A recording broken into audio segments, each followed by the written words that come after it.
Good morning, everyone. Here we are going to explain some phenomena which are still mysterious. ऐसे phenomena जिसकी कोई perfect explanation आज तक नहीं मिली है. Here some example of such phenomena like parallel universe, dark matter and dark energy. Now we are going to explain above mentioned phenomena which are occurred in nature in detail. Parallel universe की theory हमें ये कहती है कि universe एक नहीं है बल्कि इस एग्जिस्टेंस में बहुत सारे यूनिवर्सेस या फिर मल्टीवर्स एग्जिस्ट करती है। अकॉर्डिंग टू इट हम लोग एक मल्टीवर्स में रहते हैं जिसके अंदर बहुत सारे यूनिवर्स हैं और हम लोग का यूनिवर्स इस मल्टीवर्स का एक हिस्सा है। So let's explore parallel universe. अब हम आते हैं पैरेलल यूनिवर्स की इंटरेस्टिंग थ्योरी में।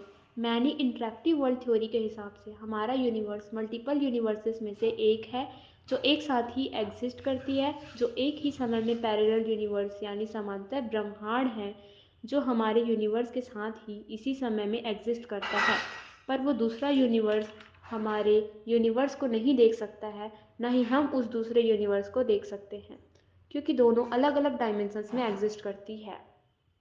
जैसे इस यूनिवर्स में एग्जैक्टली आप अभी जो कर रहे हो उस यूनिवर्स में आप कुछ और ही कर रहे होगे, इसकी पॉसिबिलिटी कभी कम नहीं होगी। मतलब सारे यूनिवर्स एक ही समय में साइमल्टेनियसली एग्जिस्ट कर रहे हैं। पैरेलल यूनिवर्स में क्या क्या हो सकता है इमेजिनरी ये आपकी इमेजिनेशन से लिमिटेड है। मतलब हम जो जो सोच सकते हैं वो सबकी एक अलग अलग यूनिवर्सेस है। पैरेलल यूनिवर्स हमारे यूनिवर्स से बहुत अलग है और पैरेलल यूनिवर्स मतलब ये नहीं है कि एक ही यूनिवर्स है एग्जिस्टेंस में।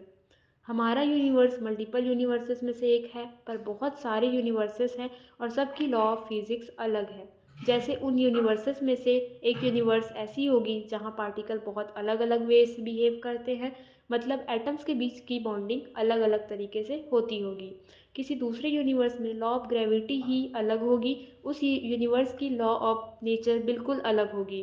ज़्यादातर लोग के हिसाब से तो अभी तक साइंस एक फिक्सन है, क्योंकि इसका कोई साइंटिफिक प्रूफ नहीं है। बहुत लोगों का मानना है कि ये बस एक आइडिया है। ऑस्मोलॉजिस्ट जॉर्ज एलिस के हिसाब से पैरेलल यूनिवर्स एग्जिस्ट नहीं करती है, क्योंकि अगर हम मान भी लेते हैं कि ये एग्जिस्ट करती है, उसके बाद भी इसे टेस्ट करने का कोई ज़रिया नहीं है। और जो लोग पैरेलल यूनिवर्स की एग्जिस्टेंस को मानते हैं उन लोग के हिसाब से भी इन यूनिवर्सेस के आपस में कोई कनेक्शन नहीं रहता। बट 1954 में ह्यूज एवर्ट ने एक हाइपोथेसिस लाया था मल्टीवर्स के बारे में। डार्क मैटर इस यूनिवर्स की मिस्टीरियस चीज़ों में से एक है। डार्क मैटर वो रीज़न है जो ना सिर्फ यूनिवर्स के ऑब्जेक्ट जैसे लार्ज गैलेक्सीज के बॉर्न के लिए रिस्पॉन्सिबल हैं, यहाँ तक कि सोलर सिस्टम को स्टेबल बनाए रखने में भी रिस्पॉन्सिबल हैं। डार्क मैटर लाइट को रिफ्लेक्ट नहीं कर सकती और इतने छोटे होते हैं इसका मास नहीं के बराबर होता है, इसलिए इसे देख नहीं सकते बट इसके इफ़ेक्ट को फील कर सकते हैं। Now in 1933 Swiss physics scientist Fritz Zwicky universe में गैलेक्सीज पर स्टडी कर रहे थे। तभी उनकी नज़र कोमा क्लस्टर यानी यूनिवर्स में ग्रुप ऑफ गैलेक्सीज जहाँ पर मल्टीपल गैलेक्सीज एक पॉइंट पर रिवॉल्व कर रही है। ज़्वीकी ने देखा कि इस क्लस्टर के सेंटर से दूर की गैलेक्सीज भी इसके ग्रेविटेशनल फोर्स से ज़्यादा स्पीड से रिवॉल्व कर रही थी। ज़्वीकी समझ नहीं पाई कि ऐसा कैसे हो सकता है, क्योंकि सेंटर के पास की चीज़ हाई स्पीड से रिवॉल्व कर सकती है, लेकिन सेंटर से दूर की गैलेक्सीज सेंटर की पास की गैलेक्सीज से ज़्यादा स्पीड से रिवॉल्व नहीं कर सकती, और अगर ऐसा हुआ तो सेंटर को छोड़कर दूर चली जाएगी, डिस्ट्रॉय हो जाएगी। ज़्वीकी ने देखा कि क्लस्टर के सेंटर से पास की स्पीड और दूर की स्पीड सेम होगी। ज़्वीकी को समझ नहीं आ रहा था कि इन दूर की गैलेक्सीज़ को क्लस्टर में जो बांध रखा है वो क्या है। क्योंकि दूर की गैलेक्सीज क्लस्टर को छोड़कर डिस्ट्रॉय हो जाएगी। इन सारी गैलेक्सीज और सेंटर के बीच कोई मिस्टीरियस मैटर है जो बेल्ट की तरह काम करती है, जो क्लस्टर और सेंटर को एक बॉन्ड में रखती है। इस इनविजिबल मैटर को ज़्विकी ने नाम दिया द डार्क मैटर। जब ज़्विकी ने दुनिया के सामने रखा तो किसी को भी इस पर बिलीव नहीं हुआ। नाउ 27 साल बाद 1960 में वीरा Rubin confirmed its existence by the observation of similar phenomena. Now, इसका वैलिड आंसर किसी को भी नहीं पता, पर फिर भी मोस्ट कॉमन और मोस्ट ट्रस्ट डेफिनेशन के according dark matter weak interacting massive particle यानी विम्प से बना है। ये विम्प की साइज़ भले ही छोटी हो, पर इसका मास एक नॉर्मल साइज मैटर से कई गुना ज़्यादा होता है। ये लाइट को एमिट नहीं कर सकती। इसका बिहेवियर न्यूटन से काफ़ी मिलता है, पर यह प्रोटॉन से 10 से 100 गुना हैवी होता है। कई वर्ष से रिसर्च एक्सपेरिमेंट किए जा रहे हैं और डिफरेंट टाइप के डिटेक्टर यूज़ कर रहे हैं डार्क मैटर को डिटेच करने के लिए। साइंटिस्ट कहते हैं हो सकता है डार्क मैटर हमारे चारों तरफ हो, पर उसके स्मॉल साइज़ के कारण हम उसे देख नहीं सकते, या डार्क मैटर नॉर्मल मैटर से कभी रिएक्ट ही नहीं करते। डार्क मैटर किसी भी चीज़ के साथ कंबाइन नहीं हो सकता या रिएक्ट नहीं करता। इसके कारण उसको कभी भी फिज़िकल फॉर्म में नहीं देख सकते और डिटैच भी नहीं कर पाते। एंड डार्क मैटर के 2 टाइप्स होते हैं, एक ordinary dark matter and extra ordinary dark matter. Dark energy. Dark energy is a mysterious form of energy.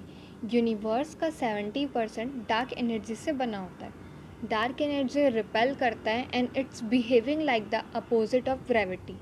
Universe का एक्सपांसन जो कंटिन्यूसली हो रहा होता है वह डार्क एनर्जी की वजह से ही होता है। जितनी ज़्यादा डार्क एनर्जी होगी यूनिवर्स का एक्सपांसन उतनी ही जल्दी होगा। नाउ 1917 में अल्बर्ट आइंस्टाइन ने फर्स्ट हाइपोथेसिस दिया था डार्क एनर्जी के बारे में, जिसमें उन्होंने कहा था कि डार्क एनर्जी एक तरह की कॉस्मिक रिपल्सिव फोर्स होती है। उन्होंने इसे कॉस्मोलॉजिकल कांस्टेंट के टर्म में रिप्रेजेंट किया in his theory general relativity. Now after the Einstein discovery 1920 में अमेरिकन एस्ट्रोनॉमर एडविन हबल ने कहा कि यूनिवर्स स्टैटिक नहीं है, यह कंटिन्यूसली एक्सपांड हो रही है। यूनिवर्स में अमाउंट ऑफ मैटर बहुत कम है। इन 1998 दो international teams American astronomers Adam Riess and Australian astronomers Brian Schmidt ने डार्क एनर्जी डिस्कवर किया at a specific type of exploding star called type 1a supernova को देखकर उन्होंने अनएक्सपेक्टेड एक्सपांसन फाउंड किया उस स्टार पे। They were awarded the 2011 Nobel prize for their efforts. उन्होंने experiment के ज़रिए बताया यूनिवर्स 5% एटम से बना होता है। Atoms make up everything we can see, our planet and the star. In structure atom similar to solar system. It has a central nucleus like sun with electron like planet. Another 25% of universe dark matter से बना है। हम कभी इसे directly देख या छू नहीं सकते, हमें कोई आइडिया नहीं है कि वो किस चीज़ से बना है, but we are very confident that it's exist because dark matter has gravity. Finally there is dark energy. Universe का 70% डार्क एनर्जी होती है। it seemed to be evenly spread throughout. Dark energy के बारे में हमने जो डिस्कवर किया है that it pushes as in it repel outward. Scientist and उनकी टीम ने बहुत सारे डिस्टेंस मेज़र किए. सबसे पहले पास वाला स्टार का डिस्टेंस देखा.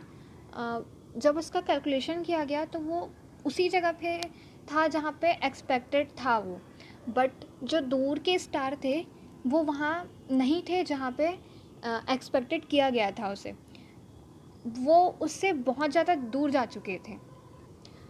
इसका कंक्लूज़न यही निकलता है कि यूनिवर्स एक्सपांड हो रहा है.